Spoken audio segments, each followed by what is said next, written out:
తెలుగదేలయన్న దేశంబు తెలుగు ఏను తెలుగు వల్ల భుండ తెలుగు కండ ఎల్ల నృపులు గొలువ నెరుగవే బాసాడి దేశ భాషలందు తెలుగు లెస్స.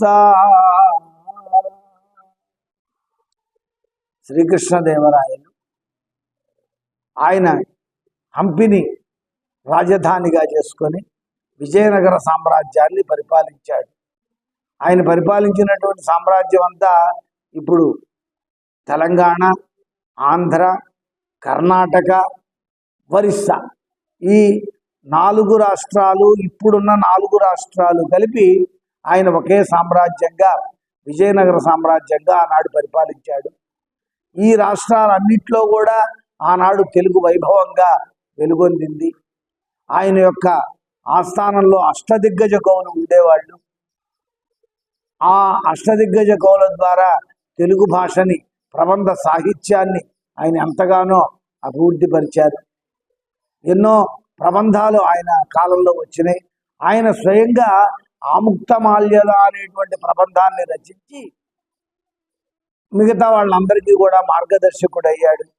అటువంటి రాయల వారు చెప్పినటువంటి మాట, అయ్యా ఏమిటి తెలుగు ఏమిటి అని చెప్పని అందరూ అడిగితే, నేను తెలుగు రాజునయ్యా, తెలుగు కండ పంచదార పానకం లాంటిది, కలకండ లాంటిది, పటిక బెల్లం లాంటిది. అందుకనే నా ఏలుబడిలో ఉన్నటువంటి రాజులంతా కూడా ప్రతిజ్ఞ చేసి తెలుగు మాత్రమే మాట్లాడాలి అని చెప్పి దేశ భాషల్లోకెల్లా కూడా తెలుగే గొప్పది అంటే ఆనాడు ఉన్నటువంటి తమిళము, కన్నడము, ఒడియా, మలయాళం ఈ 4 భాషల్లోకెల్లా కూడా తెలుగు భాషే గొప్పది అని ఆయన ఘంటాపథంగా చాటి తన రాజ్యంలో అందరూ తెలుగు మాత్రమే మాట్లాడాలి అని చెప్పని శాసనం చేసి ప్రచారం చేసినటువంటి మహానుభావుడు శ్రీకృష్ణదేవరాయలు. అటువంటి గొప్ప రాజుల గురించి ఈనాడు మనం స్మరించుకోవాలి. ఈనాటి పరిపాలకులు కూడా అటువంటి రాయల వారిని కనుక అనుసరించేటట్టయితే మళ్ళా మన తెలుగు గొప్ప వైభవాన్ని పొందుతుంది. దురదృష్టవశాత్తు ఇవాళ అనేక కారణాలతో తెలుగు తగ్గుతూ వస్తోంది. దురదృష్టకరం. తెలుగు మాట్లాడడం సిగ్గుగా భావించేటువంటి కాలం కూడా దాపురిస్తోంది.